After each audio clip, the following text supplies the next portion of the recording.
Poldan da amin. Amin. Kim cezayı? Aksakal. Beş yıl kazan, 5 yıl. Al.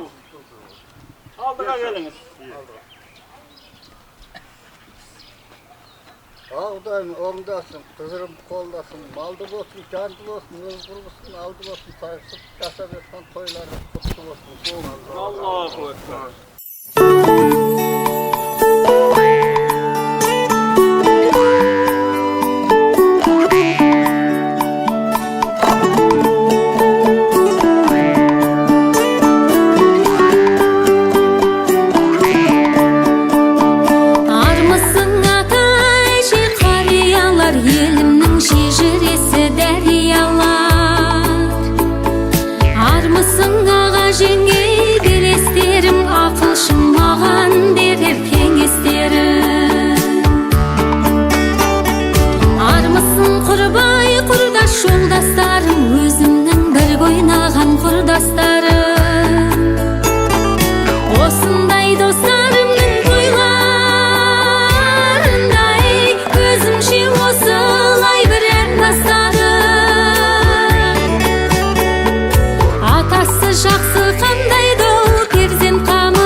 Toy yaşagan ballardan ömür jasuzun kelişegi nolu olsun. Allahu Ekber. Qandaydı aytkan bir tilde alğaydı. Aql meneni sizdep betine küye salmaydı. Ramda uygattım koluma soynat. Hem kolumda soynat. Keyde munglap keyde jırlap. Bu ömürdür vattam. Keydav munglap, keydav jırlap, bu ömürdür vatan. Oturguday orundukka oğun ayağın dalmaz. Oğun ayağın dalmasını bizden ayak dalsa dalsın, sizden köngül kalmasın. Bizden ayak dalsa dalsın. Cevap kaydırmaysınız mı? Kalmasın. Bu sıra fark etme adam gördüm. Aa, Ben baykarımda. Oynayarsın yürüyüşlerin menimiz. Yürüyüşlerin menimiz. Bir saltavuz yürülasam yürüyüşlerden geliriz. Beş altı avuz yürülasam yürüyüşlerden gemimiz. Al oldu mu? Kudaka.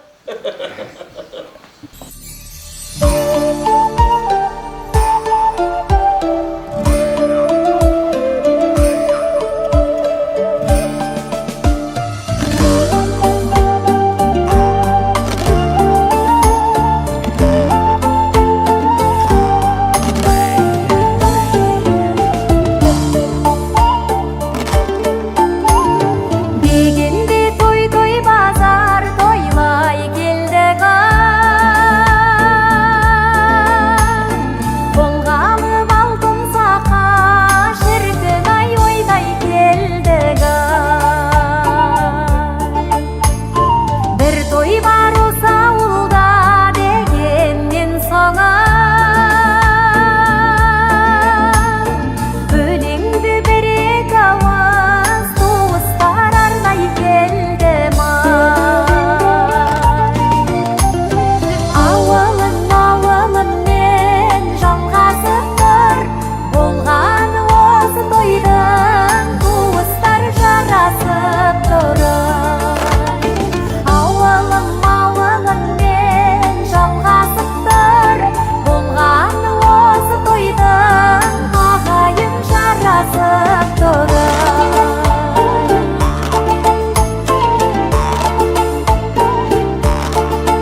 ел кеткен соң кең жайлау құлазиды ел кеткен соң жолыққанша аман болам алғанша бір көскен кішкентайдан құрбым едің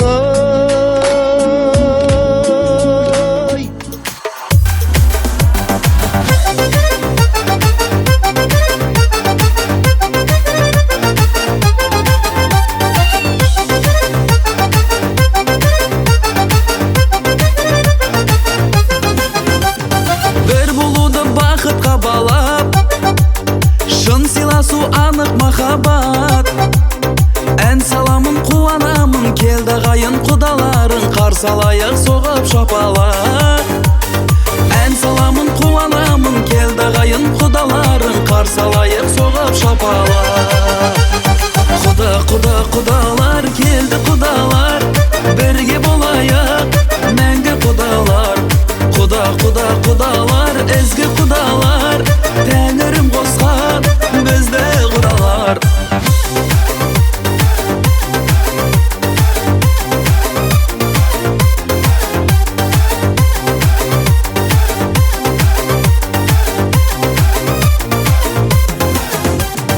ұл қыз бағып жарқырап еді той думаным халқыма көрік асылдардың арнасымыз тектілердің жалғасымыз әрқашанда салтына берік асылдардың арнасымыз тектілердің жалғасымыз әрқашанда салтына берік құдалар келді құдалар бірге болайық мәңгі құдалар құдалар ізгі құдалар тәңірім қосқан бізді құдалар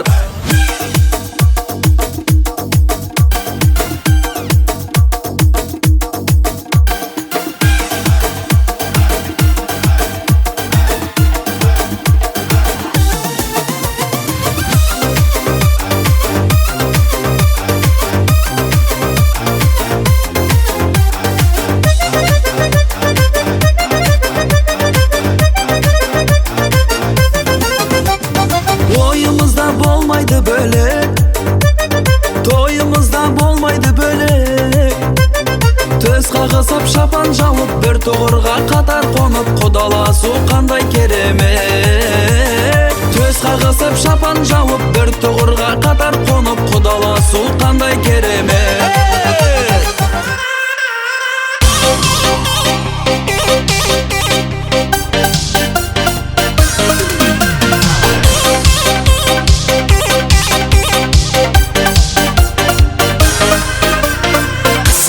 ұлым бар дедің дәл өзіңдей құдай келменің іздеп жүргенім бізде бар бала сізде бар бала ал құдағи құтты болсын құста тусаңа ой құда не қалайсың сұра сенен жақсы құда маған табылмайды ау сірә ой құда не қалайсың сұра құшақтасып құда болды құда болсаң шыда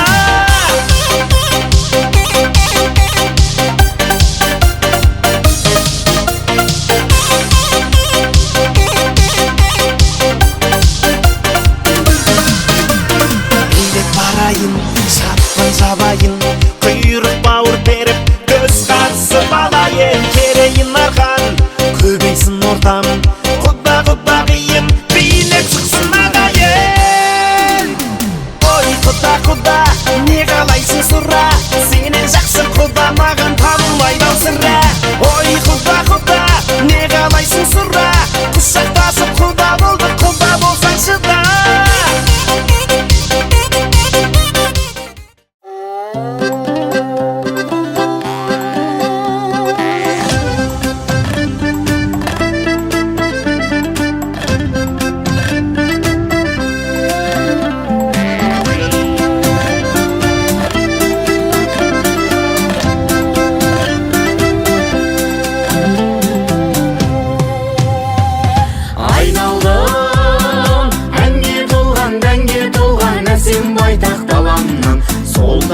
Қалған бабамнан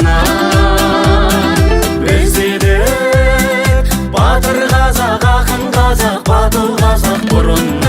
Aymasınшы елім тұғырдан Тыныштықта үнемі соқсын елдің жүрегі Әр қазақтың осы тілегі Ортаймасын қазаның, тарқамасын базар. Hoş gelip kaldınızlar. Осындай мінекей. Атасы басқаны Құдай қосады, үйір басқаны ноқтаға жоды деп Құдай қосып, құдаласып. Бала беріп, бала алып деген сияқты, алым берім жасау. Неменесінде болып отырып жатырмыз. Келген қадамдарыңызға Алланың нұры жаусын.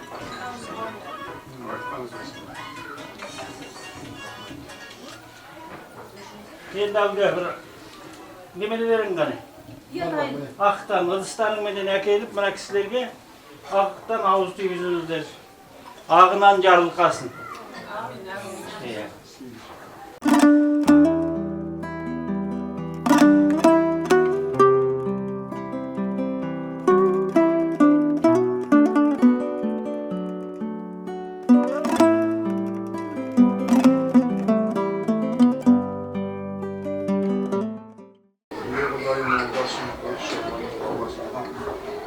Балашаға ұрпағымыз ел болып қызылға қалғаншын. Басымызға адам күтесін, басымызға алмат күтесін, елімізге керді алып күтесін. Тілеген күрегімізді Алла Тағала қабыл етсін.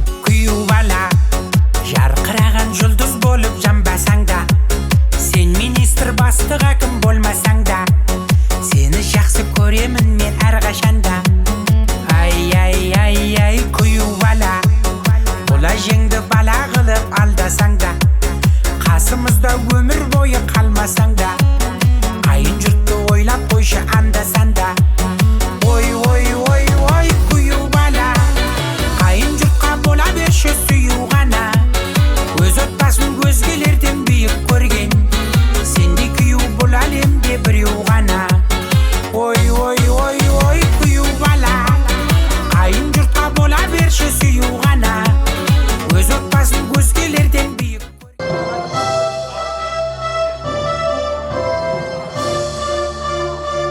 Бәрекелді. Құдалық құтты болсын не деген қошемет болды мынау, а? Рахмет. Ежелде біздің қазақ санал еді, сондықтан құдалық деп құшағын жая келді. Алдымен жырдан сәлем айта кетем, аман ба шелек жақтың сайылыны. Бүгінгі той тамаша қызық беді біз деген болашақтың үміткері. Аман ба арулар оспырымды, аман ба ергеуделі жігіттері. Түбірі той құтты болсын. Ай бәрекелді, ал олай болса қылықты қызың ұясынан ұшырайын деп, міне бүгін сіздер құрметті құдалар келін аламыз деп шаттанып келіп отырған, жазиралы Жаркенттен келіп отырған құрметті құдалар үшін бір қошемет соғайық шардақтан ағайын. Енді мынау өздеріңіз білесіздер бүгінгі кереметтей жазиралы Жаркент жер жанаты Жетісу облысына қарайды. Сондықтан бүгінгі құдалық құтты болсын Жетісу облысы, Алматы облысына құдалық болсындырмас сонда. Баталы құл арымас, батасы құл жарымас дейді. Олай болса төріміздегі құрметті аталарымыздың бірінен әмин деп баталайық. Үлкен асқа жаңа құттылар берер. Ақ дастарханға осы төрде отырған үш атаның біреуінен әмин деп дастархан ашып отасын алайық. Құдайың береке болсын, шамалы қалмасын, тойдан жалғасын, тойдан еге болмасын. Екі жақ құтты болсын. Бір 5 минут мынау әбеттің уақыты шай сусын ішіп алайық. Шөлімізді қандырып армен қартайық. Әмменде, күйменде, бейменде жалғастырып жатарымыз. Той қуаныш құтты берекелі болсын.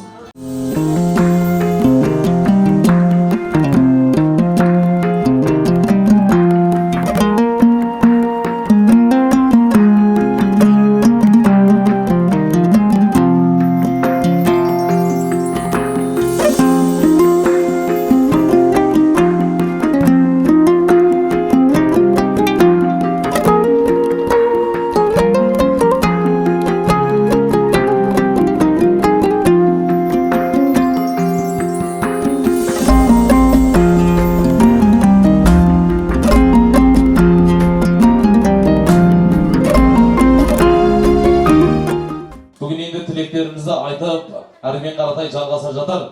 Десе де алдыменен таныстырудан бастайық. Құрметті құдалардан бір кісі шығып, таныстырып жерсе осы орнынан тұрып. Мына кісі осындай ерттеп, бір-бірлеріңізді ең жақын білетін, кімнің қалай туыс екенін білетін, жақсылап тұрып таныстыратын қай кісі?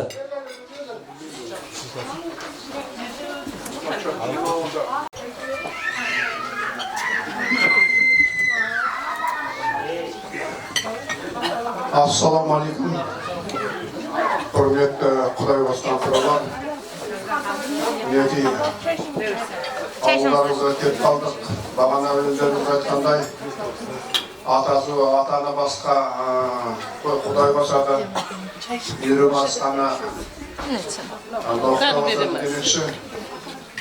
Өзіміздің аталығы дәстүрмен ауылдарымызға келдік. Бізді жақсы қарсы алдыңыздар.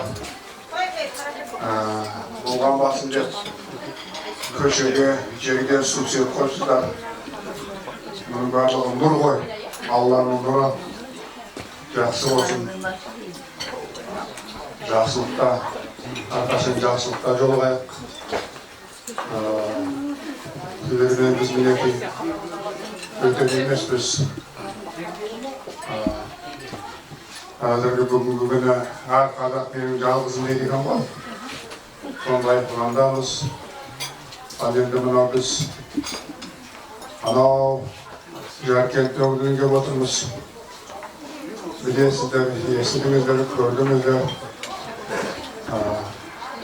Суан деген еліміз. Оның бәрін жақсы білесіздер. Өткенде танысыпсыздар. Ал енді маған біле таныстырып кетіміз берейді. Суанның ішінде Апсүгір деген еліміз. Апсүгірдің ішінде Тоқсейітіміз. Анау естеріңіздер ма, білесіздер ме, білмейсіздер ма, Шойнақ Батыр деген кісі болған екен. Осы ұлы жүздің билеушісі мына алтын емел асуында Тезек төре деген төре болыпты. Шыңғыстың тұқымы.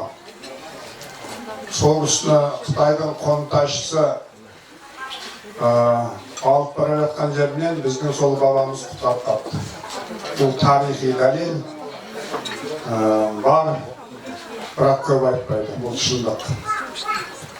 Ал енді сол Апсүгірдің Тоқсейіттен біз бүгінгі күні ата бабамыз бұл жақта да болған, ар жақта да болған. Бүгінгі күні үлкеніміз мына апам мінекей, шешем мінекей жүзге таяп қалды. Өткенде бір айдай болды.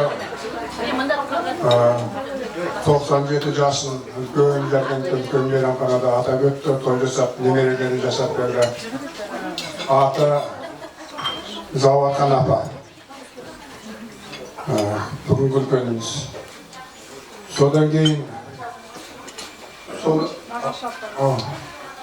Нағашы апа, тоқтайды, мен сөзімді бөлмесем. Содан кейін ол әулеттен тағы да бауырлар бар еді. Құдайларыңызды білесіз бе мінекей? Қалиша, маған жеңге болады. Қалиша. Ағамыз біраз уақыт болды, өмірін өтіп кеткен. Одан кейін тағы бір ағамыз бар, денсаулығы жоқ. Жаркенттің жанында тұрады. Нұрданбек деген ол кісі бар. Содан кейінгі жерде бауырлары бар. Қызметті көп жыл осы уақытқа дейін істеген Тастанды деген жігіт. Ол кісі отбасы бала шағасымен мына бір кездесу болады екен, әр жерде кездесу болады ғой. Жастайынан бірге оқыған, бірге өскен, қызметтес адамдар Шымкент жақта, сол балалармен Ташкент жаққа бүгінгі тура қалыпты. Сол себептен келмей қалды. Содан кейінгі мен балам. Арада болды, бірақ Алланың тағдырымен өмірден озған адамдар бар. Мен балам, менің атым Жырғабай болады. Біздің үйдегі Менің сұлуым дей ма? Жас күнде сұлу еді, қазір осы кісі күлпән. Бірақ көп жүре ма, аяғынан кішкене шашын тапқан аяғы. Одан кейін енді үлкендерден бастап таныстырайын мен үлкендерден бастап ағай. Нағашы апамыз, Айман апамыз. Балаша қазір тағы барды және осында ауылға қалды. Одан кейінгі 50 жыл 60 жыл болған көрші, менің жеңгемнің жан досы, подругасы, екеуінің жүрегі де жанында бірге болады. Дұрыс қой, атыңыз тұра қалды. Бұл кісілер Сарбел деген жерде тұрады. Анау Жаркенттің жоғары жағында Жоңғар алатауының етегінде тұрады, Сарбел деген жер. Мен Шырал деген жерде тұрады, Көкталдың жанында. Ал енді содан кейін ана үйдегі Қалиша жеңгенің жанындағы Күлиша сіңлісі болады. Кішіғанда тұрады. Кішіғанда тұрады. Содан кейін көрші. Кіндік шешесі. Тұрлықан. Одан кейін Құралайдың әпкесі. 6 үйден ба? 6 үйден. Одан кейін? Жеңгесі, Құралайдың жеңгесі Роза. 6 үйден. 6 үйден, иә. Одан кейін Құралайдың бауыры Алматтан емесін бе? Алматтан. Атын? Қадыржан. Содан кейін жеңгесі? Ақмарал. Жеңгем. Жеңгесі. Айымгүл. Жеңгемнің үлкен ұлы Сабырлы. Келін Лариса. Арай. Жеңгемнің келінже ұлы. Келін Гүлжан. Армендімна. Күлдархан, менің кіші әкемнің қызы. Алматыда тұрады. Айдынның әкесі. Айдынның үлкен. Содан кейін күйеу бала Сапарбек. Осы жақында бір 10 күн болды ма, болмады ма, Қажыға барып келді. Құтты болсын бе. Қызымыз Раскүл жолдасы, Сапарбектің жолдасы. Жаңа Күлдарханнан кейінгі қыз Айгүл Алматыда тұрады, жолдасы Сапармен келмей қалды. Содан кейін Мәдібек.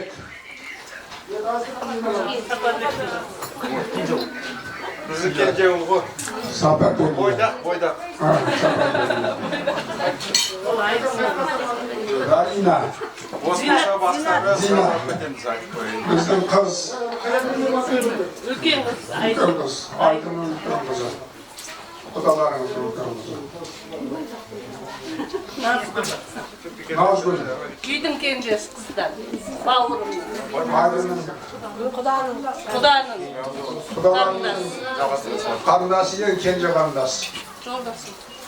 Жолдасы Айдын. Құдаларыңыз Айдын мінекей. Танисыздар. Құдағиларыңыз Құралай. Содан кейін Жұмабек нағашы. Нағаштар жағынан. Айдын иә. Күйеу балаларыңыздың ағасы. Қанда біреу қалып қалды ғой? Досы. Кластасы. Ол сенің арқаңда келді қой? Содан кейін келін бар біздің. Талдықорғаннан өзім барғам. жігіт? Мақсат. Осы мінекей. Келген қадамыңыз сіздерге құт болсын. Алла тағала әрқашан жақсылықта кездесуге жазсын. Рахмет тыңдағандарыңызға. Енді осы әулетті кім таныстырады деген енді? Дүбірлетіп қылықты қыз ұясынан шырайын деп отқан неге құдалар өздерін бойдақ жігітпен таныстырып жатыр кәдімгідей. Мынау құдалар менен тек дедіңіз, әзілге келгенде әрине ертедіңіз. Бүгінде бір қыз алып жатсыздар ғой. Қайтадан тағы бір қыз бар ма деп сұрап жатсыздар. Бұл әулетті қыз шығаратын завод деп педіңіз деп бір қошымыз соқпайшы біздерге. Рахмет. Бүгін сіздердің ауылдарға арам дейді. Жәркентке қалай шабам дейді. Алла қаласа жақта да бойдақ жігіттер бар ғой. Бұйырса енді кезекте біз Жәркенттен қыз алам дейді деп отырған жігіттер де бар біздің арамызда, иә? Ал ендеше аға өзіңіз таныстырасыз ба?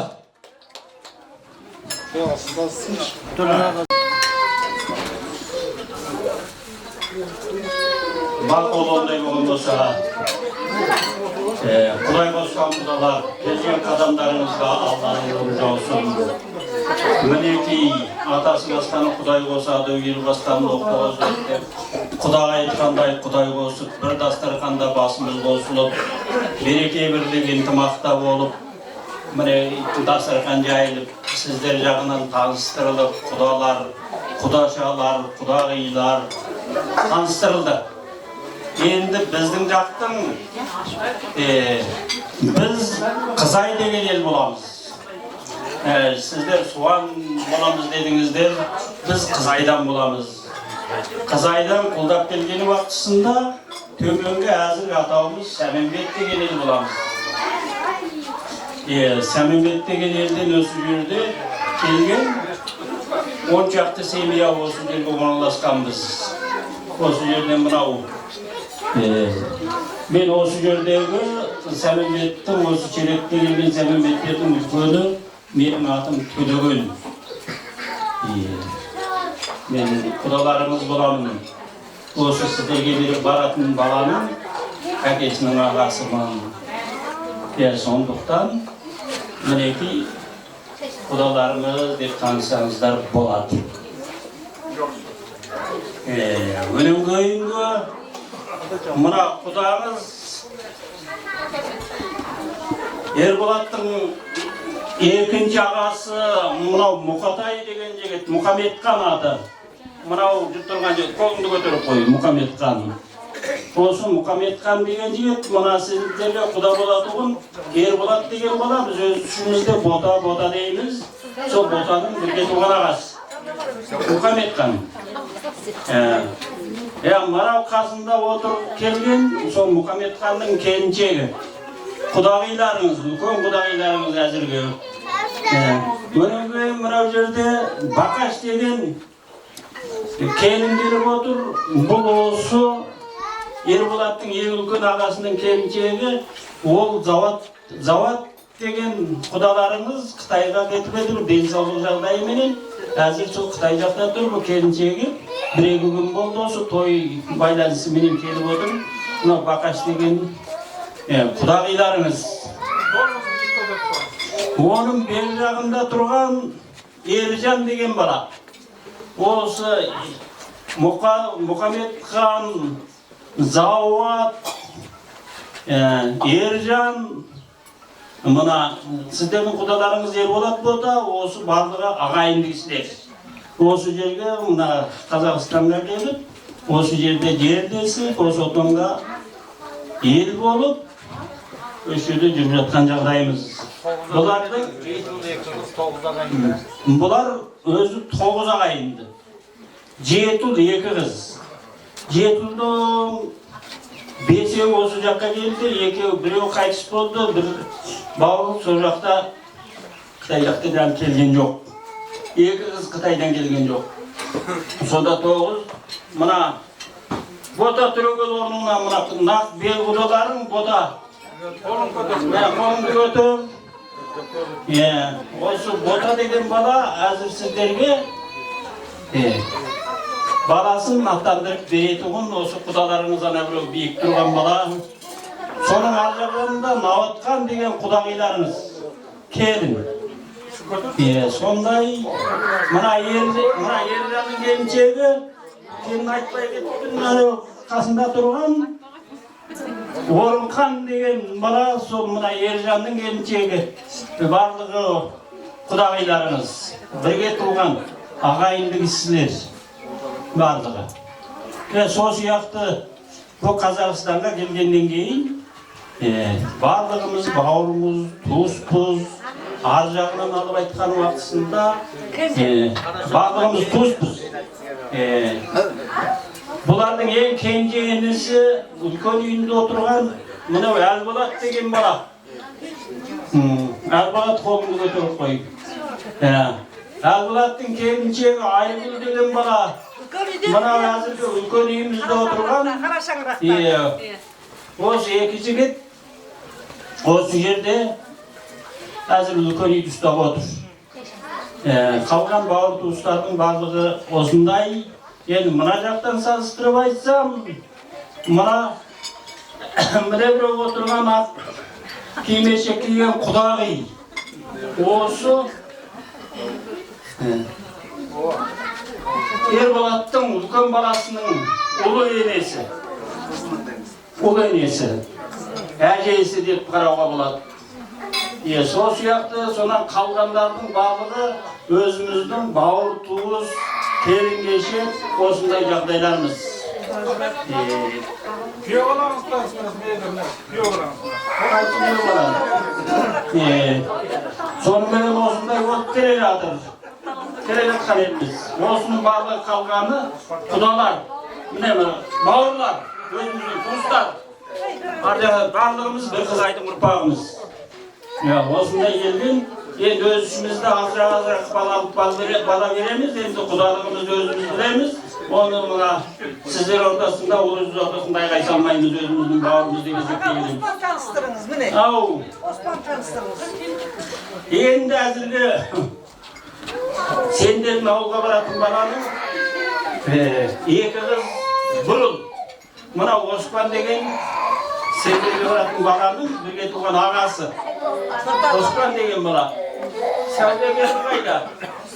Мынау тұрған Сәулек деген бала осы Оспанның келіншегі. Осындай арғы жағындағының барлығын енді аттарыңды айғайды салпайдың ба қайдың болу барлығын енді тарихи танып алатын шығарсыңдар.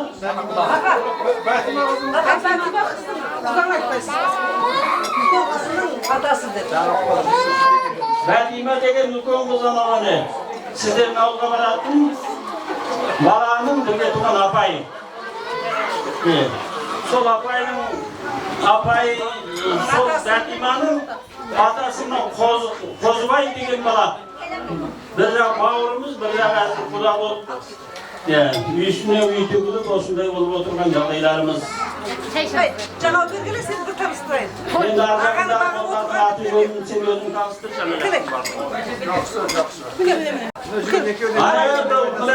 күлгін көйлек киіп тұрған менің келінім қолында жүрген. Оның артында жүрген үлкен ұлымның келіншегі, құдағиларым. Міне, құдағиларым. Ана жақсы таныстырды үш адамдар.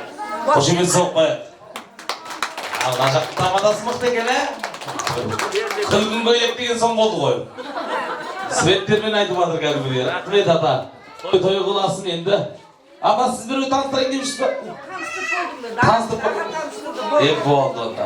Бұлыстың уақытысын алмайық. Қайтарайық онда? Уақытысын алмайық деген ойлап қалған ма мен? Қошемет соқпайық осы кісілердің мінекей. Жүрегінде бір тал кір жоқ екен осы негіздерінен, тілектерінен ақпайық болады. Сондықтан баршаларыңызға мында бір алғыс айтамыз. Құдалық құтты болсын деп бір қошемет соқпайық осы. Құдалықтарыңыз ұзағынан болсын кәнекей. Сіздердің құрметтеріңізге бір тамаша әсем ән болсын. Ән салсаң әсет дей салды, жетісудың жез таңдай әншісі әсет ұлдарыңыздың орындауда бір кереметтей әсем ән.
Ай бәрекелді. Әрбір айтылар тілек басқа. Баршамыздың тілеген тілектеріміз қабыл болсын, жастар бақытты болсын деген ниеттеміз. Аллой болса, ат айтар бар ма? Қалып қойып бар. Айтып қоятын азырақ сөзім бар. Құдалықпен де солай айтып барады. Рахмет. Мынау енді әрі қалшын ғой, бүгістерде де қой соймады деп келіп отырған жоқ. Қой емес, тай сойсақ та адам адамдықпен ғой. Сонда бүгінгі балапан беріп отырғаннан кейін осы екі баланың бақыты үшін барша екі әулет көп жұмыс жасай білу керек. Сонда балапандарымыз, құдалықтарымыз ұзағынан болсын. Барымен базарымыз ғой. Сонда баршамыз осындай баяғыда бір кереметтей Мұқағали ағамыздың үйінде де жоқшылық заманда өмірге келген ол кісіні білесіздер. Сол кезде Мұқағали ағамыздың үйіне қалың қонақ келіп қапты дейді. Бір құрдастарына айтты, ештеңе жоқ. Бүткенде көрпе жетпей қалған ғой. Сендерге енді үйінде бір жалғыз карта ілініп тұр дейді, әлемнің картасы. Осыны астарыңызға жазып берейін. Осы үстіне жатыңдар, енді басқа орын қалмай қалды деп, үш құдасын жатқызып қойып, ішінде ортасында жатқан біреу тоңып тоқтамай қойып, түнде ары жүреді, бері жүреді дейді. Сөйтсе Мұқағали тұрып, не болды десе, тоңып жүрмін депті. Сөйтсе картаның светі жағы картаға қарап тұрып айтады дейді, мұхиттың үстінде жатыр екенсің, сен тоңбағаннан тоңады деп. Сол айтқандай барымен базарымыз ғой. Бүгін біз сіз жеп ішу үшін емес, екі жастың құдалығы, қызығы үшін келдік, сондан ешбір әбестік жоқ деп ойлаймыз. Дүниеде дастархан байлық, дүниемен сыйласпай, адамдықпен, адалдықпен сыйласуды Алла нәсіп етсін. Ал ендеше қордақ келіп жатыр мінекей алдарыңызда. Баламыз бақытты болсын, дендері сау болсын, шаңырақтары биік болсын. Екі баламыз жақсы болса, сіздермен біздер жақсымыз. Алтын көпір салған екі баланың жастар ұзын болып, өз құрғысының алды болсын. Аспан ашық болсын, заман тыныш болсын. Мен осы әулеттің ең үлкен әжесі болам. Мен өзім қыз айдамызмын. Жаңа қыз айдамыз енді көзім жақсы тағады. Енді туыстарым әрекен амына ішмеді. Сол үшін айтармыз. Осы балаларға жақсылық дейміз. Сіздер, біздер бұл. Ынтыбақ, маман, қарамыз бізді болсын. Жақсы жүрейік. Алтын көпірінен салған балаларымыздың жолы. Ақ болсын. Аспан ашық, заман тыныш көп болсын. Жақсылық болсын. Құда жекжек, сіздер, біздер аман болайық. Рахмет. Қазақ бекер айтпайды ғой, күйеу қартайса құда болады дегеннің бірден бір дәлелі осы шығар. Апа, рахмет, төркініңізге келасыз міне, бауырларыңыздан. Ай бәрекелді. Әр сөздің төркінін ұқсын деймін, ақын болса айтсам тіксінбеймін. Әрине, осы әулетте тағы бір қызайдың қызы бара жатыр. Кейін таман қартайып сіздей бір керемет ана болып шықсын деймін, сол алып атқан қыздарымыз. Сіздің жолыңызды берсін. Ал олай болса тілектің тізгінін ары жалғастыра берейік.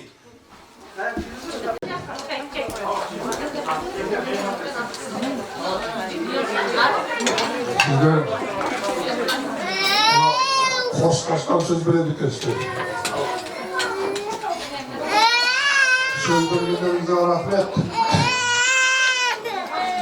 Сіздердің адалдықтарыңызды байқап отырмын. Біріншіден сіздер бізге жиен екенсіздер. Дұрыс па? Дұрыс. Үлкен жақтан, иә. Екіншіден жаңағы қойға бата туралы айттыңыз, біз қабыл алдық. Ол бірімізді алдап қайтеміз, әкелетті бәрі осы ойын Дұрыс айттыңыз аға. сондықтан сіздердің жүректерінің ақ екенін, дұрыс екендеріңізді байқап тұрмын. Рахмет көріңізге. Онда ойға қалу мүмкін, бірақ шындығы сол. Дұрыс. Ал енді мынау менің байқауымша екі бала бір-бірін қалай кездесіп, қалай бір-біріне табысты. Алла бет алдынан жалғасын. Сіздердің біздің тілеулерімізді қабыл қылып, сол екі баланың сүйіспеншілігі жақсы болып, мына заманда жақсы өмір сүріп, артына жақсы ұрпақтар қалдыруға Алла тағала нәсіп етсін. Біз мінекей соны көрейік, алдыңғы жақсылықтарын, кейінгі жақсылықтарын осы кейінгі ұрпақ көрсін. елімізге қалаулы,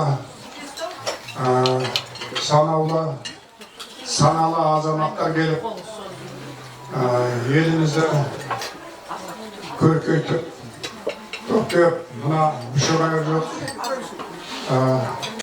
Амын есен болайық, еліміз сау болсын. Айқын мен келе жатқан еліміздің жолы ашық болсын. Үлкен семья болсын, бақыт болсын. Бар жақсылық тілейміз. Қазақстанның бір жақсы азаматы болсын. Енді барлықтарыңызға да жақсылық тілейміз. Осындай жақсылықтар бола берсін. Еліміз сау болып, жолмен күліп, осылай жүре беруге Алла нәсіп етсін. Мақұлында ғана жаңадан келген жаңа құдағилар, жас қыздар, баладар, келген жолдарыңа күл бітсін. Енді әлгі сусыз үзілмейді, сұяқ үзілмейді деген бұрында қыз берген еді. Және де бір қызымызға қол созып алып жатырсыздар. Енді біздің баламыз сіздерге балдай батып судай сіңсін, екі жас бақытты болсын, екі жастың ұстасқан қолдары мәңгілік ажырамайтын болсын. Енді бұрынғының айтқан сөзі бар. Бай мен бай құда болса, жорға ауысады, кедей мен кедей құда болса, дорбасы ауысады деген. Енді екі құда сыйласымды, жақсы, жекжат болып кетулеріңе тілектеспіз. Енді басқа не айтам енді. Аман келдіңіздер, аман десең қайтадан ауылдарыңызға оралуға тілектеспіз. Жаңадан құдаласуға тағы тілектеспіз. Аман болыңдар енді. Aynen. Kudayla. Bugün dağılımının rahmet. İki balayıncası ömür uzak olsun. Geleceğin olu olsun. Genler sağ olsun. Ne söyleyeyim ki? Rahmet aytkanız geçmeyeceğim.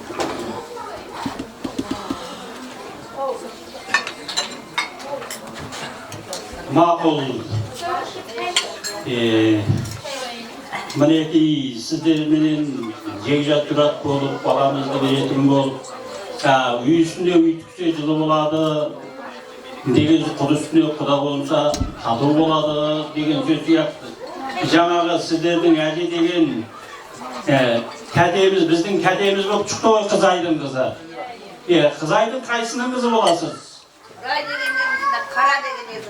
Қара деген ол өзіміздің апай әкесіз ғой, Қызайдың қызы болған уақытында жақын апай әкесіз. Мінеки сіз тартып, барды баламыз сіз сияқты сіздің жолыңызды алып, сіз сияқты мықты, жақсы артындардан болуын Алла нәсіп қылсын. Мінеки біздің сіздердің суанменен бұрыннан сатүйек құдамыз.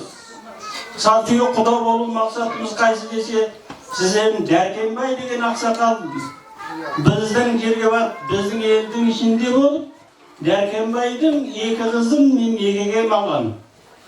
Тәмилақан, Қамилақан деген кісілерді.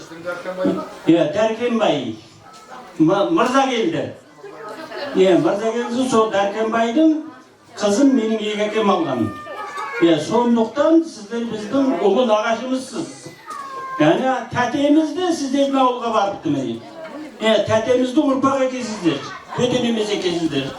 Баламыз әрқашан қатыржан, біздің көңіліміз сондай жақсы, сондай әңгімелі болып қалдық. Жылылығымыз жылылық, татулығымыз татулық, арғардай дами берсін. Екі жастың келешегі нұрлы, өз құрыларының алды болып, шаңырағы биік босағасы беріп, жақсы үлкен отбасылардан болып, сіздерге құт береке менен барсын баламыз. Сіздер бізге құт болыңыздар, біз сіздерге құт боlalım. Алла осынымызды нәсіп қылсын. Бұрыннан алым беріп жасап жүрген адамдар екенбіз. Келген қадамдарыңызға нұр жаусын.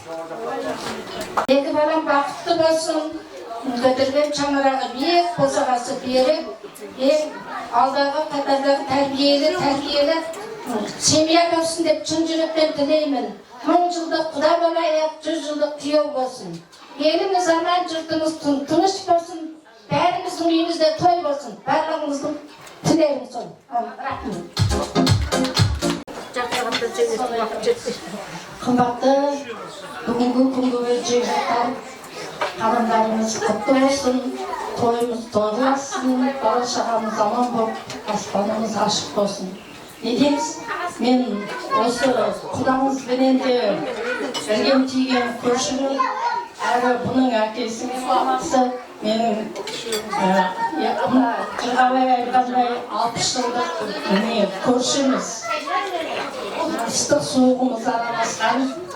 Не деймін? Осы балаларым бақытты болсын, дендері сау болсын, аспандары ашық, тілеген тілеулеріне жетіп, аңсаған армандарына жетіп, екеуі қол ұстасып мәңгілік қасымызда шауып жүрсін, артымыздан еріп. Мінекей сіздерменен дәм тұзымыздан аласып жекжат болып отырмыз. Жекжаттығымыз 1000 жылдық болсын, күйеу балаларымыз 100 жылдық болып, аман сау ойнап күліп жүрейік.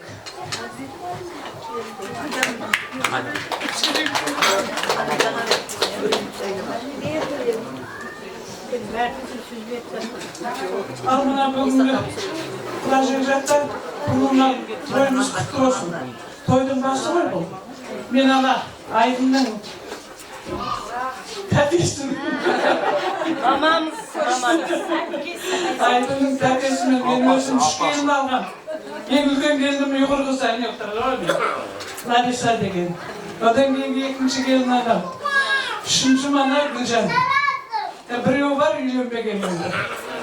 Немелер, Айбын немерем, Айдынның үлкен ұлы. Екінші мына Айқында немерем.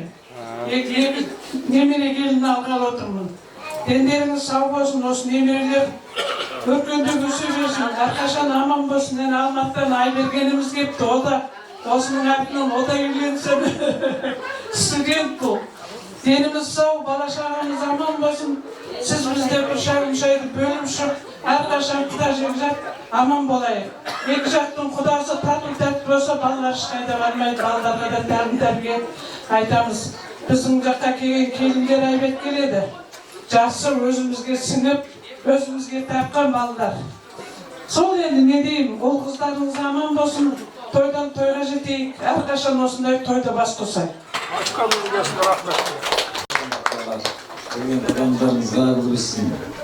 Мен мына ота құдамыздың құдасымын. Екінші құдай құдайсыз болып жатырсыз. Екі баламызға құтты болсын. Қашанда қосоқасы беріп, жаңағы биік болсын. Нақ жол болсын. Рахмет келіп жатқандарыңызға. Мен үйленген енді жоқпын. Мен тамада жақсылығын айтасың ғой жеме. Арт жағын жалға. Арт жағын жалғайсың ғой деп. Рахмет. Тамаданың орнында бөлек болып тұр, айтуға бұл жақтарын себеп болып тұр. Құдағилардан ақын құдағи бар екен, айтсатын бір құда керек болып тұр. Не істейміз енді да? Ай бәрекелді, түбірлі тойымыздан ниетші, тілекші болып келген ағайынға айдар алғысымыз да шексіз, және жалғасты үлкендеріңізге тілек бере отырайық. Жалғасты кім айтады кәнеке?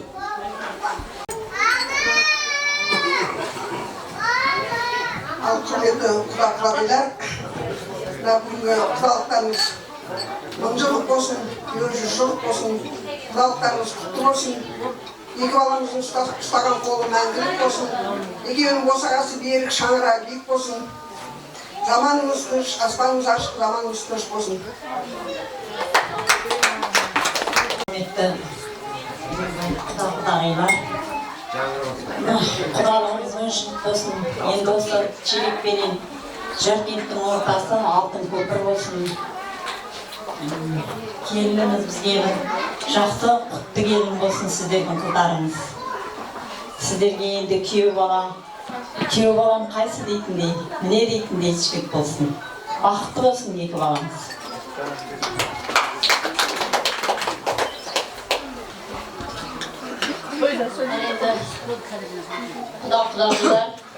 Құдалықтарыңыз құтты болсын. Құдалық 1000 жылдық болсын, күйеу 100 жылдық болып.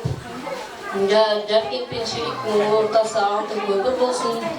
Айқынымыз бен Ғазизамыз бүгінгі шүгірлік үлкен отбасы болсын. Мына үлкен апаларымыз, төрде отырған аталарымыз аман болып, сол кісілердің жолын берсін екі баламызға. Дендеріңіз сау болсын, тойға ұлассын. Аман болыңыздар. Құда тегізген, құйрық бауыр жегізген деп ататын. Құрметті құдаларымызға құйрық бауыр астамыз деп жеңгелерімізде даяр тұрған сынайла. Олай болса құрметті жеңгелерімізді құйрық бауырда келіп, құрметті құдаларымызға құйрық бауыр астайық. Құдалық ұзағынан болсын, құдалықтарыңыз ұзағынан берекелі болып, ұлдарыңыз ұлықтық, қыздарыңыз қылықты болсын. Аллай болса құйрық бауырда отыртайық әнеке. Төрге шыққан құдаларымызға қошемет көрсетейік. Елдің салты басқа, иттері қаққасқа демей ме?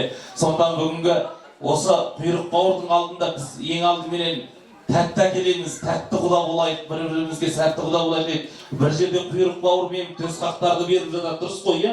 Мына әр елдің салты басқа, бұл кісілерде арнайы түрде конфеттерді беріп жатады, тәттілерді.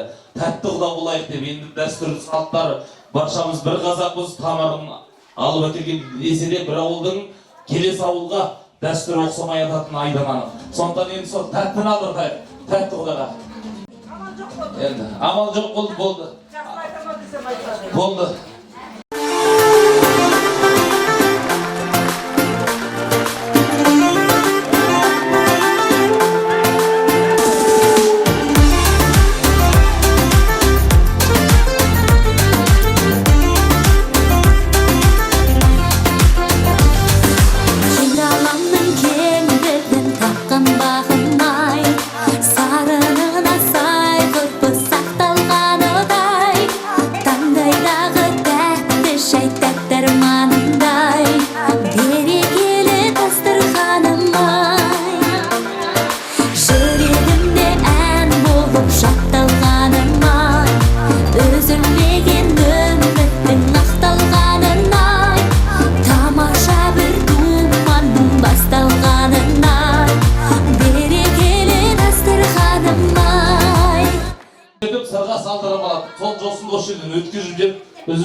Сонымен ол кісілер кешкі тойға дайындалсын, жастардың жұмысын білесіз өзіңіз аға. Сондықтан енді сол осы әулеттің мәпелеген қылықты қызын ортаға әкелуге дайындалайық. Рахмет.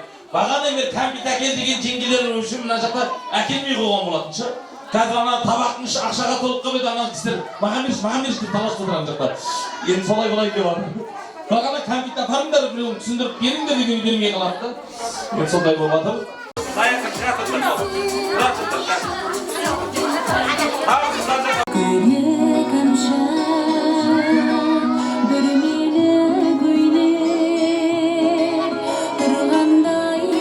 Қошемет қайдар дақтағайын. Қимылсыз билеп, иықтан шашам, төгіліп жерге, күмісті шашпам. Ай бәрекелді. Міне мәпелеген халықты қыздарыңыз, сіздердің болашақ келіндеріңіз келіп жатыр. Құрметті құдалар, қошемет қайда бұл сәтте? Ай бәрекелді, мінекей енесі арнай ортаға келіп, маңдайынан сүйіп, арнай түрде сырғасын салса. Енесі қайда екен, келіңіз кәнекей. Қайда мінекей ағай?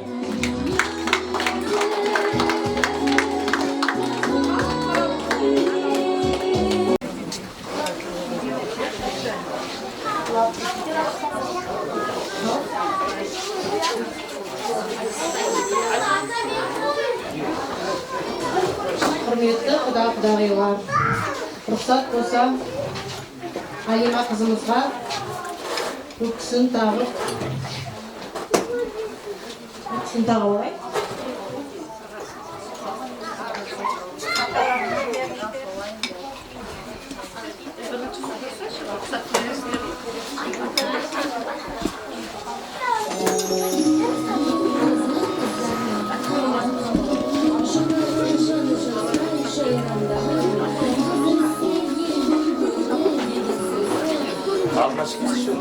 Сіздердің рұқсаттарыңызбен Алима қызымызға алтыннан сырға тағайын, өзіме жақын болсын деп, сырлас болсын деп, ұлымның таңдауы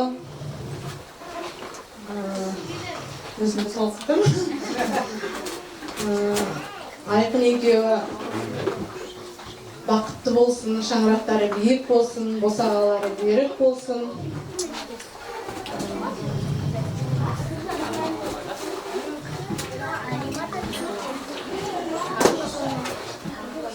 Енді рұқсат болса, сырғасын саламын.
Қошемет қайда мінекей қасында қош жеңгесіне де тұр қайтармайын деп көрімдік беріп атыр. Шапалақ қайда мінекей.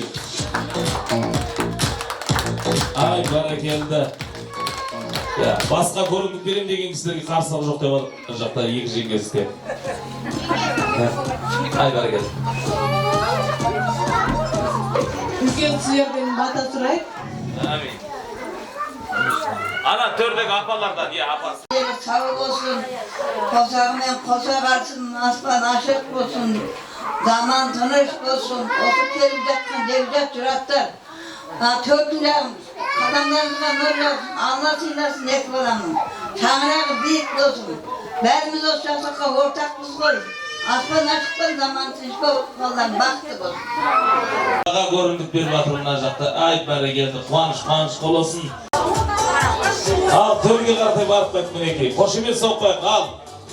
Жаңа қажа қапқайда сұрағаныңызға мінекей дайындап қойып, дәу табақ етіп, қарыңыздан аяулы келіндеріңіз, әулеттеріңізге бақ келін, ақ келін болсын. Туға тілектеріңіз қабыл болсын, әулеттеріңіз де өсіп, өнетін, инауатты келін болсын кәнекей. Ай, бары келді.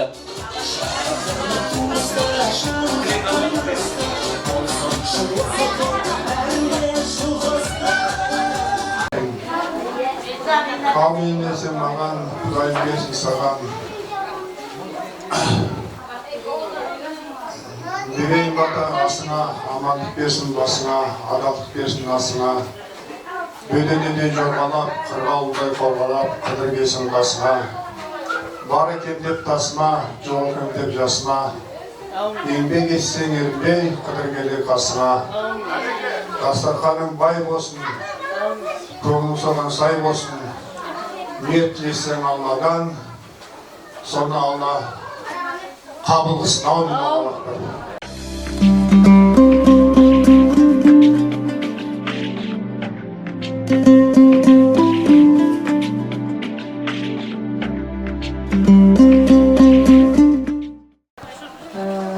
Қолыңызды ашуға рұқсат етіңіздер. Ağzınızda tutmayın. Екі баламыз бақытты болсын.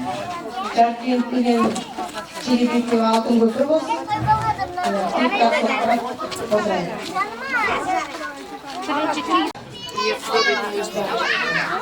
Ya sizge?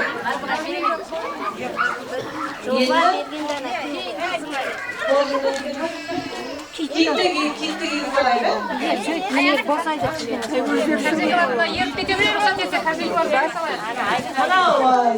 Nan.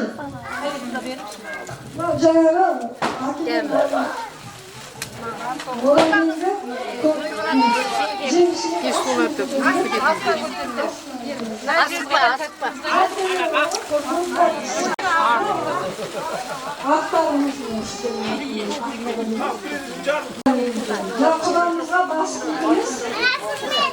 Varsa kilismesin yani. Varsa kilismesin. Kulağımızdan mı? Canı alıp değil.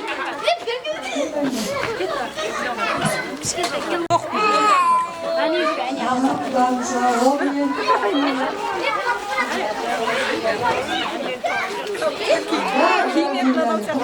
Kutlu olsun bana. Yerinde kurabiye. Kız kayıp gibi benim bayım. Kurabiye canı olayım. Bronka oğlum. Şuban nokta.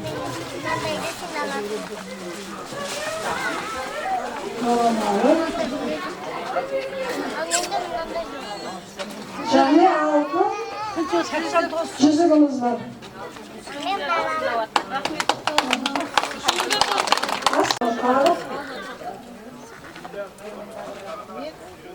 Yani görsötmeyiz.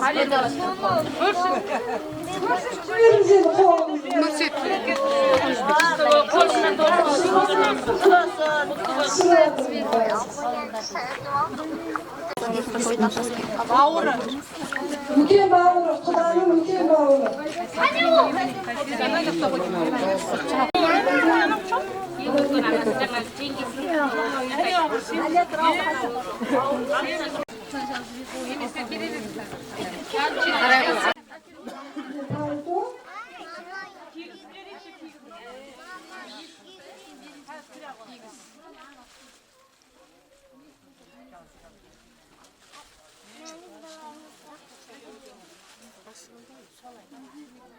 Palto, también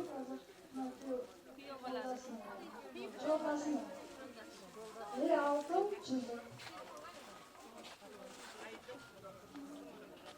Ulaşalım.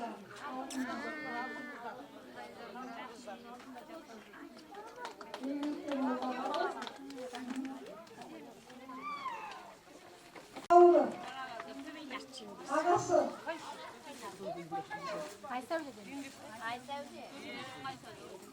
Ağasının cümlesini, cümlesini.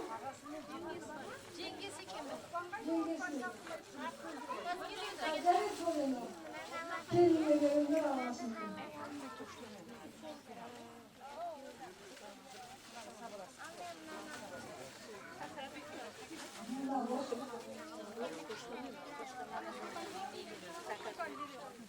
Bir altın çözük. Kelimde altın çözük. Şapalık da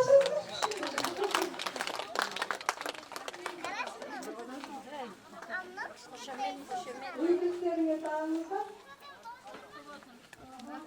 Olsun.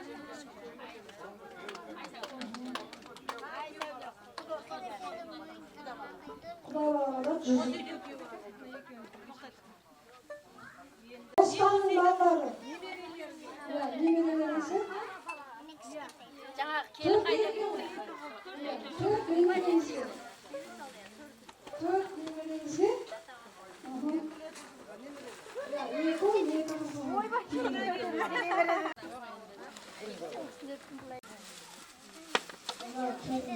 Alışanlıklar köyünde. Bana kurabalar veriyoruz. Ajanlar. Kaçtırmışım kurabalar. Karaşanlıklar indiğiler kaçtırmışım. Kelinde Dubrovka. Canı altın çözük.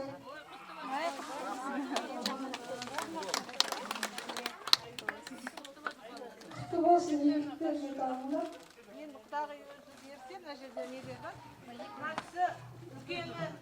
Zavat деген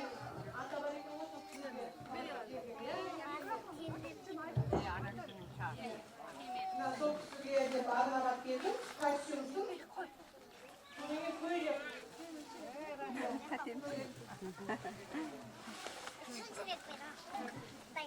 рахмет балдар бақытты болсын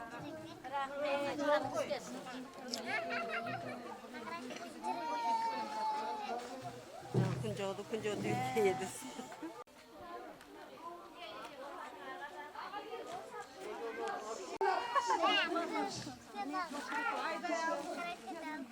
Bunlar sizler ya. Kulağına vurun. Sumkasını.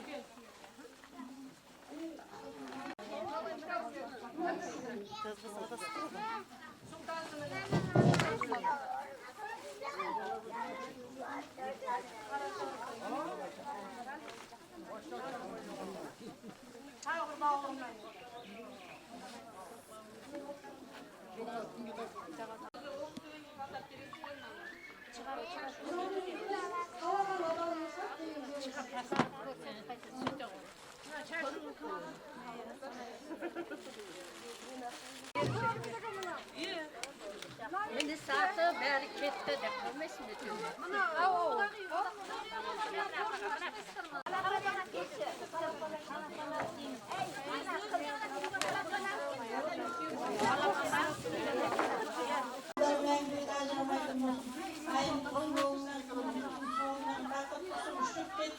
Kolundan kayda varsan da bet alından canlıktan ne dilesin ne dileyin diyen Allah kabul öz kolunun aldı bu. Ömürlerin uzun bu.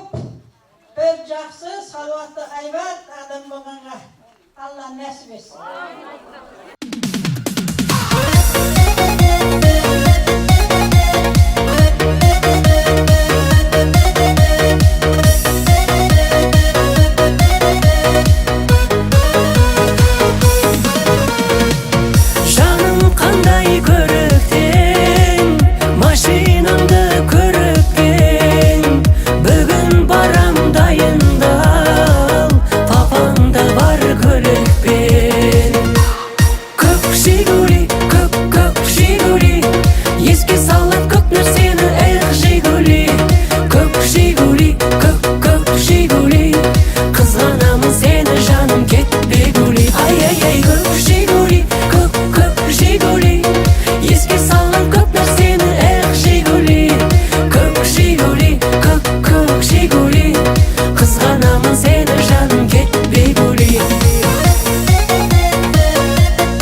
шоқ болып жаным, жаныңа бара беремін.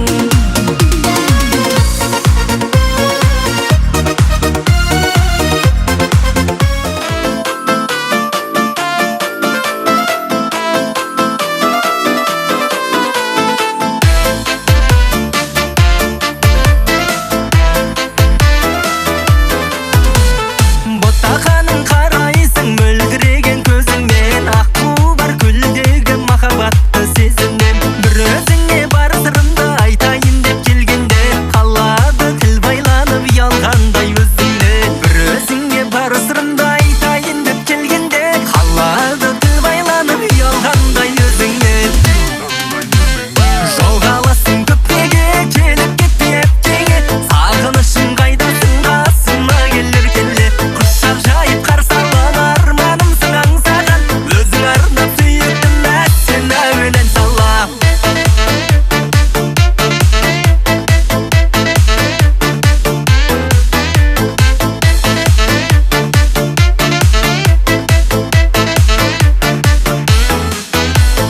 Көп тоқталам махаббатта сезім деген сөзге мен бақытты бола алмаспын бірге болсам өзгемен. Бақытты ғой сол адамдар шіркін еткен бақытты, ақ маралым күнде сені жүрген көріп көзбенен. Бір өзіңе бар сырымды айтайын деп келгенде, қалады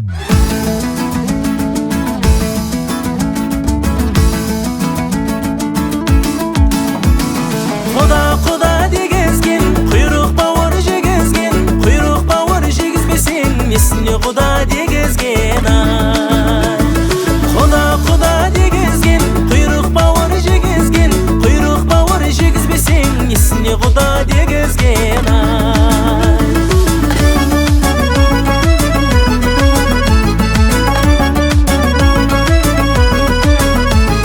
Төремізде отырған бас құдамай, құйрық бауыр асатайын, ауызыңды аш құдавай. Өз қағысып қайтайық құдалармен, ай.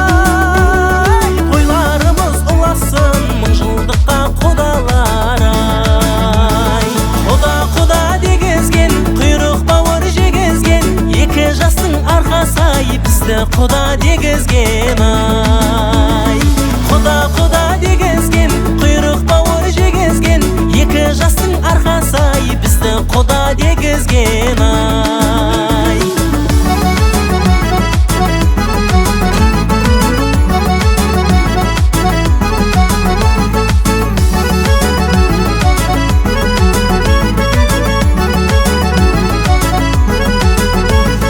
Құда қылған мың жылдық қазағымдай, ай.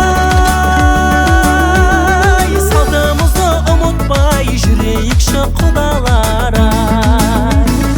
Екі жасқа ақ тілек біз айтайық, ай. Екі жастың арқасай құда қылған біздерді, ай.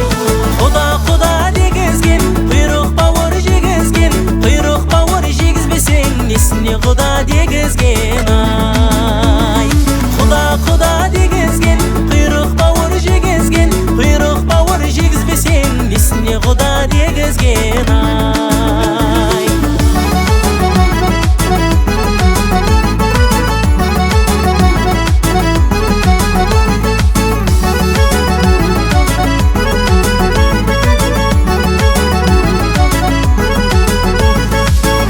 Құда дейсің ау, құйрық бауыр жейсің ау, құйрық бауыр жемесең, несіне құда дейсің ау, ай. Құда дегізген, құйрық бауыр жегізген, құйрық бауыр жегізбесең, несіне құда дегізген, ай.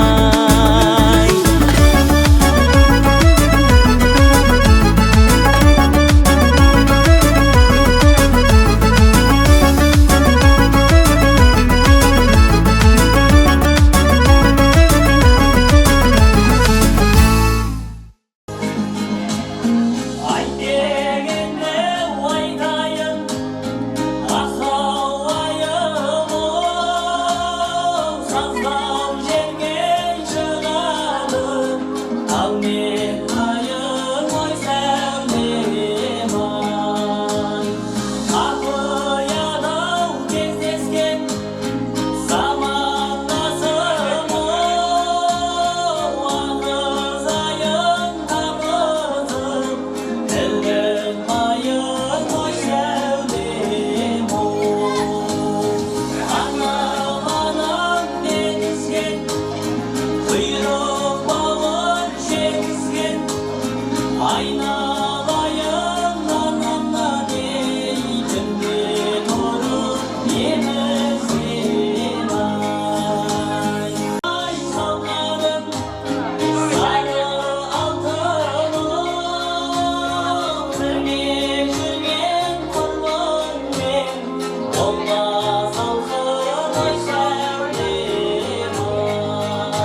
Endi o'rtaga basqıda men basqıdan keyin chaqiraylik o'rtaga. Bugungi to'y qilasin. Davom deb atgan sizlar qalay ekan? Qalay chiqarib ko'raylik. Bilet mana.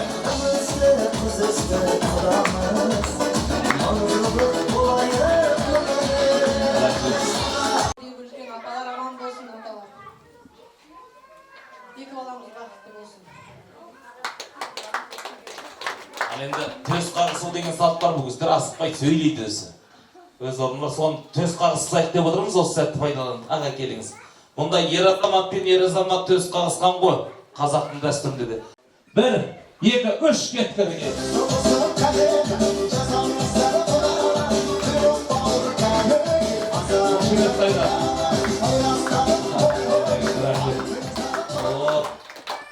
Өзі Құданы Құдай қосады дейді ғой.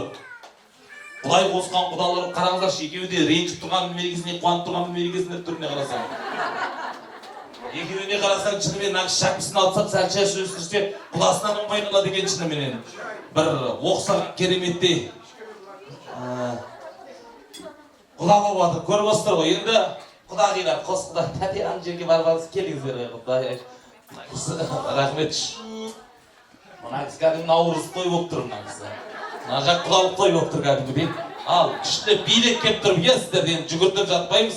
Құдаң құдасындай болсын, құдағи сырласындай болсын. Ал кеттік. Махаббаттың күшімен отау құрды жастарым. Береке, қошемет қайда. Осы кісілер аман болсын өзі. Балапандарды өмірге келіп, қуанып, шаттанып атқан. Ана кісі әлі, рахмет. Ағам әлі танысып үлгірмей жатыр. Осы бас құдағиларыңыз осы кісі міне, шапалақ соқпай екен. Көрмегендер көріндіктер десеңдер де болады бізге. Той құтты болсын. Алла тағала осы құдалықтарыңыз ұзағынан қылсын. Мынау енді біз қазақпыз, құдасын құдайындай сыйлаған деп атамыз ғой. Сондықтан енді ол деген керемет теңеуді құдайды біз еш нәрсеге теңей алмаймыз. Сонда құданы апарып қазақ құдайына бірдей қылып теңеп қойған. Өйткені біз қандай керемет еліміз, осы құдағи бір-бірін сондай сыйлап тұрса, екі жақтың балалардан қателік кетіп атса, түзеп алады деген мағынада ғой, бір керемет ойлап қарасақ. Сонда балалар жастық қылса да, мастық қылса да, достық қылса да, барлығына жол көрсететін осы кісілер. Сондықтан сіздер тежесеңіздер, ертең күні балапандарыңыз бақытты болатыны айдан анық. Сондықтан балапандар бақытты болсын, құдалықтарыңыз ұзағынан болсын. Ал бір билеп барып отырамыздар. Жоқ, былай істеңізші.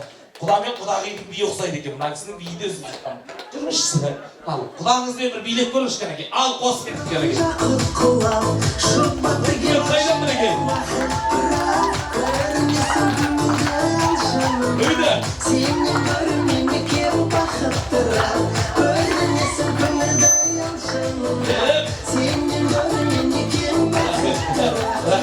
Құда ақырында құдағиға жақындап келе жүрміз жоқ. Ал, аға, сіздің әйеліңізбен бір үйде болса, өш қайтарып алу деген бар ғой. Жүріңіз, құдағиды алып шығыңыз, бәрекелді. Аға, енді сіз қалай билетіңіз керек екен. Ал, бос керек.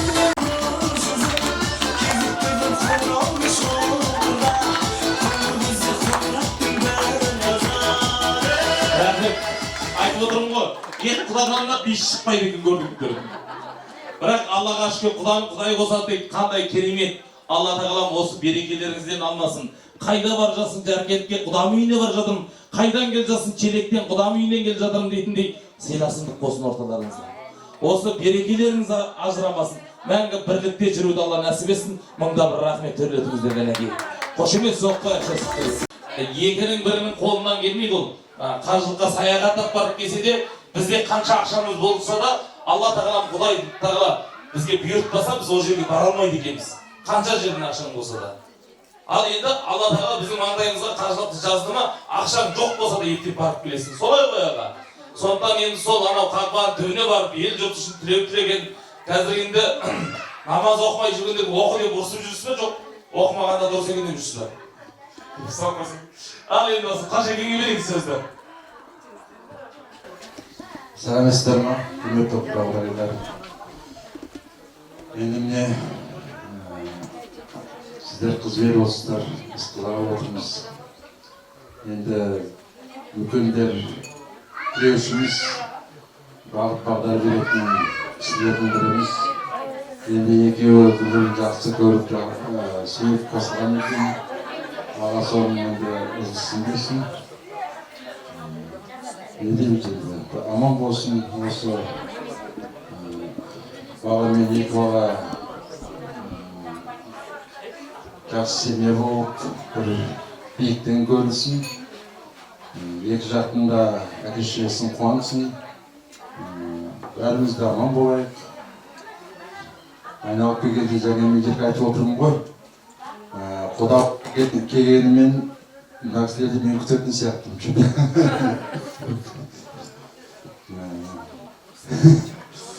Аман болыңыздар барлықтарыңызда. Жаңа айтып жатырмын ғой, нағашым бар міне.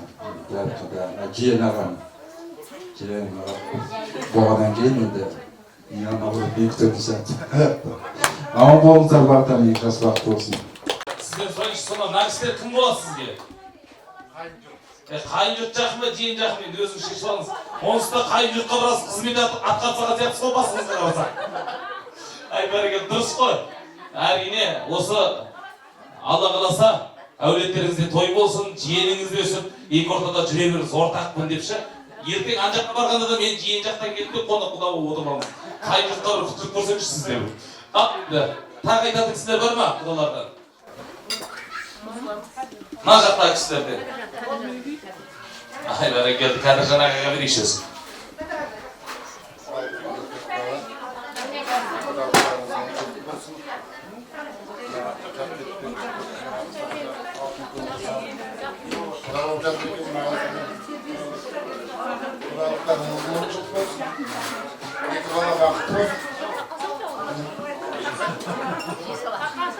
Балалар бақытты болсын. Кіші бәрі жақсы өсу. Үлкендердің айтқан тілегіне қосылам. Алтын көпіріміздің ешқашанда күйік жылдық құдалық мұңдылық болсын. Әрқашанда екі жас баламыз бақытты болсын. Құдалыққа келіп отырмыз, сіздерге қолын алып беріп, міне жақсы баға деген алып отырмыз. Сіздерге рахмет, қабыл алып, сондай жақсы қатып отырсыздар. Балаларымыз бақытты болсын, өмір жасы ұзақ болсын. Қыздарымыз жақсы жерге келді, қуаныңыздар. Менің өзімнің артымнан ерген інілерімнің жаңағы келіндерім бар мысалға. Одан кейін Құралай, одан кейін Гүлжан. Осы келіндеріме тартсақ, қыздарымыз керемет. Ең жақсы келін болып аталады. Міне ең үлгілі, өнерлі менің келіндерім. Атаға мыңдаған. Бүткіл мені сәлемнің менері біледі елдері. Осыларға тартып келіндеріңіз өте инабатты қыз болсын. Қыздарымыз өте жақсы жерге келді. Уайымдамаңыздар. Сіздер жақсы болсаңыздар, екі жақ қой, ең негізі ата-аналар. Екі бала өздері бірін-бірі тілін табады. Тек ата-аналар мықты болсаңыздар болды. Екі баламыз бақытты болсын. Әкелген қоржынымыз осы бала шағаға бұйыртып, сіздерге бұйырсын. құрметті ұзатқандар, бүгін ауылдарымызға келіп қалды. Төрден орын бергендеріңізге рахмет. Қоржынап құттықтарыңыз құтты болсын. Мына жерде құдағайлар салған алтындарыңыз құтты болсын. Қоржындарыңыз құтты болсын. Екі баламыз бақытты болсын. Қазақстанымыздың жақсы бір жанұясы болсын. Енді жақсы ойнап күліп отырып қайтар енді. Екі бала бақытты болсын. Құлаққа арнайы сойылған ақсарбас қойдың дайындалған ет келетем. Ақсарбас қойдың басымен астынан нұртай құдалар үшін сойылған.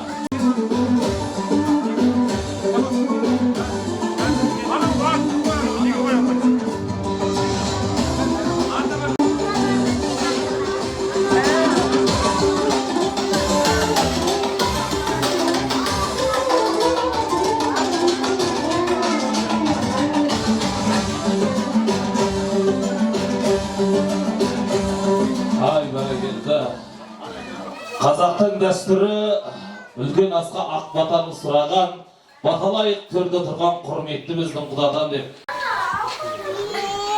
Аумин десең міне бата, дарысын қыдырата.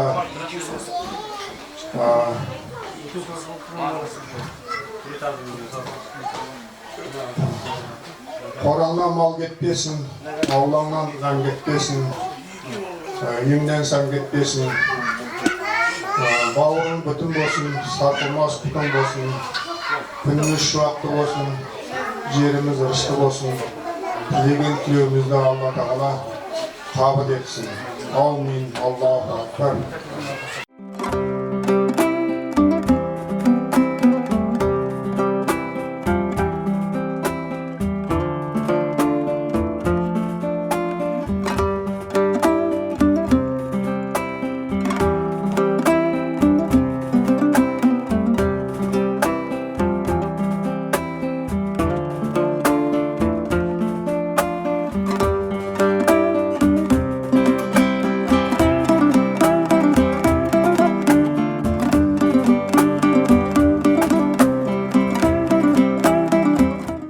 Бір ауыз қысқа нұсқа бір тілегін тыңдап алайық.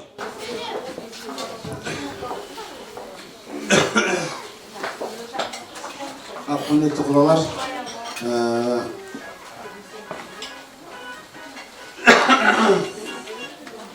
құрметті құдалар, қауымыз 10 жылдық болсын, барыз бақытты болсын.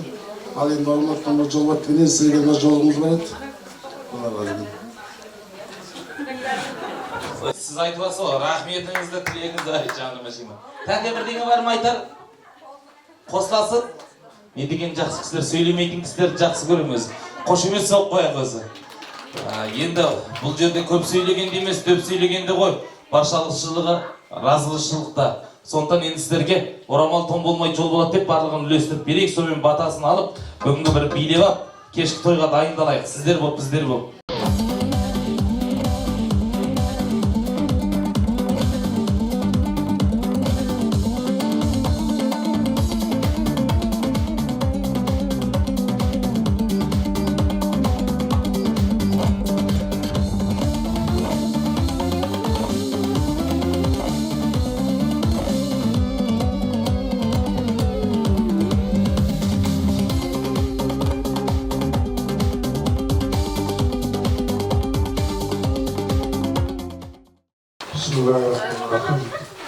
Аумин десең маған, Құдайым берсін саған, алтыннан болсын жаған, күмістен болсын таған.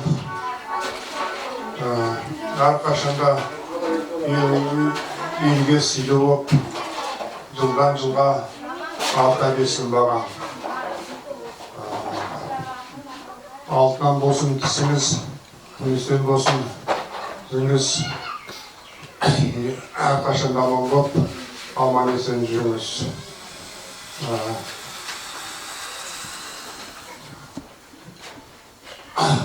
Дастарханның байлығын берсін, елдің саулығын берсін, тілеген тілеуімізді Алла Тағала әрқашан қабыл етіп оңынан берсін.